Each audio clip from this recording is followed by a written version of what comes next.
श्रीमापमश्रवस्तमम् ज्येष्ठराजम् ब्रह्मणाम् ब्रह्मणस्पतः नः शृण्वन्नोतिभिः सेदसादनम् ॐ महागणपतये नमः।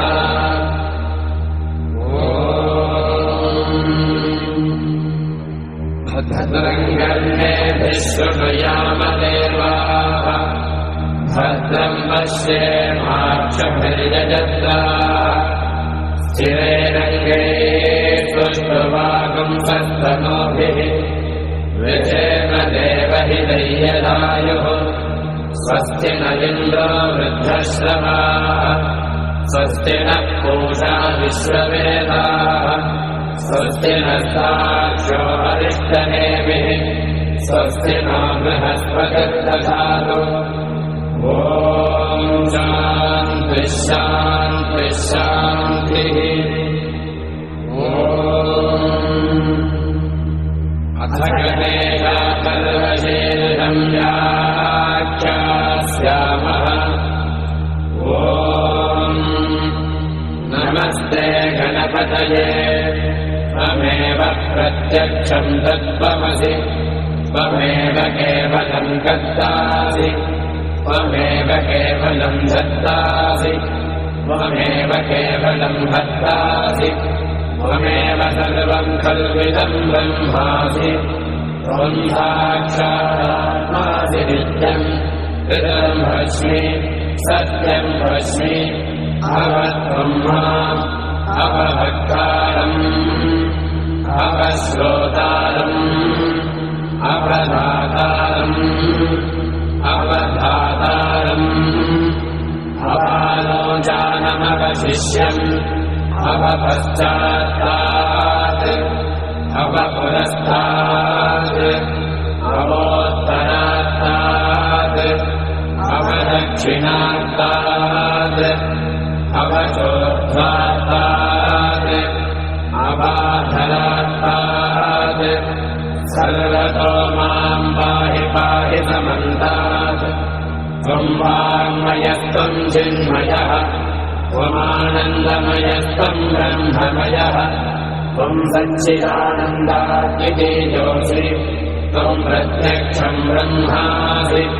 त्वं ज्ञानमयो विज्ञानमयोऽसि सर्वं जगदिदं त्वत्तो जायते सर्वं जगदिदं त्वत्तस्तिष्ठति सर्वं जगदिदं त्वयि लयमेष्यति सर्वं जगदिदं त्वयि प्रत्येति त्वं भूमिरापो नलो निलो नभः त्वं चत्वारि वाक्पदानि त्वं गुणत्रयातीतः त्वमवस्थात्रयातीतः त्वं देहत्रयातीतः त्वं कालत्रयातीतः त्वं मूलाधारस्थितोऽसि नित्यम् त्वं शक्तित्रयात्मकः त्वां योगिनो ध्यायन्ति नित्यम् त्वं ब्रह्मा त्वं विष्णुस्त्वं रुद्रस्त्वमिन्द्रस्त्वमग्निस्त्वं वायुस्त्वं सूर्यस्त्वं चन्द्रमास्त्वं ब्रह्मभूर्भुवस्सुवरो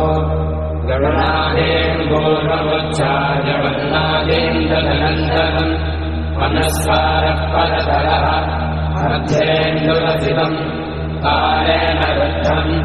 एतत्तममनस्वरूपम् गकारपूर्वरूपम् अकारो मध्यमरूपम् अनुस्वारश्चान्त्यरूपम् बिन्दुरुद्धररूपम् नादसन्धानम् सगुंहिना सन्धिः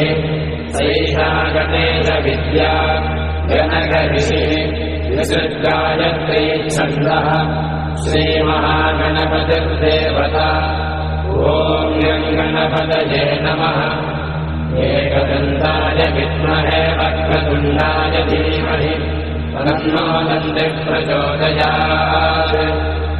एकदन्तं चतुर्हस्तं पाशमङ्कुशधारिणम् रदञ्जमननं हस्ते विभ्राणं मोचकध्वजम् रक्तं लम्बोदरं शूर्पकर्णकं रक्तपाससम् रक्तगन्धानुलिप्ताङ्गम् रक्तपुष्पैः सुपूजितम् भक्तानुकम्पिनम् देवम् जगत्कारणमच्युतम् आविर्भूतम् च सृज्यादो प्रकृतेः पुरुषात्परम् एवम् ध्यायति यो नित्यम् स योगी योगिनाम् वरः नमो व्रातपतये नमो गणपतये नमः प्रमथपतये नमस्ते अक्तुलम्बोदराय एकदन्ताय विघ्नविनाशिने शिवन्ताय श्रीवरदमूर्तये नमो नमः एतदथर्वशेर्षयोधीते स ब्रह्मभूयाय कल्पते स सर्वतः सुखमेधते स सर्वविघ्नैः न बाध्यते प्रपञ्चमहापापात्मुच्यते सायमधीयानो दिवसकृतम् पापन्नाशयति साधनधीयानो रात्रिकृतम् पापन्नाशयति सायम् प्रातःप्रयुञ्जानो पापो पापो भवति सर्वत्राधीयानोपविद्धो भवति धर्मार्थकाममोक्षम् च विन्दति इदमधर्मशेर्षमहिष्याय न देयम् यो यैमोहाद्धास्यति स पापीनान् भवति सहस्रावर्तनाद्यम् काममधीते दन्तमनेन बाधयेत् अनेन गणपतिमभिषिञ्चति स वाक्मे भवति चतुर्थ्यामनश्यम् जपति स विद्यावान् भवति इत्यसर्वनवाक्यम् ब्रह्माद्यावरणम् विद्यात् अभिभेदिकथा जनेति यो दूर्वाङ्गुरे यजति स वैश्रवणोतमो भवति यो राजे यजति स यशोवान् भवति स मेधावान् भवति यो मोदकसहस्रेण यजति समाच्युतफलमवाप्नोति यस्ताद्यस्तमिद्भिर्यजति स सर्वल्लभते स सर्वल्लभते अष्टौ ब्राह्मणान् सम्यग्राहयित्वा सूर्यवक्षस्वे भवति सूर्यग्रहे महानद्याम् प्रतिमासन्निधौ वा दत्त्वा सिद्धमण्डो भवति महाविघ्नात्मुच्यते महादोषात्मुच्यते महापापात्मुच्यते महाप्रत्यवायात्मुच्यते स सर्वविद्भवति स सर्वविद्भवति एवम् वेद इत्युपनिषत् ॐ भद्रम् कर्णेभिः शृणुयामदेवाः भद्रम् पश्येमाक्षभिर्यजत्राः स्थिरैरङ्गैः स्तुष्टुवागम् सस्तनोभिः यजेम देवहितैयदायुः स्वस्ति न इन्द्रो वृद्धश्रवाः स्वस्ति नः पूषा विश्ववेदाः स्वस्ति नस्ताक्ष्यो अरिष्टनेमिः स्वस्ति नो बृहस्पतिर्दधातु ॐ शान्तिः शान्तिः शान्तिः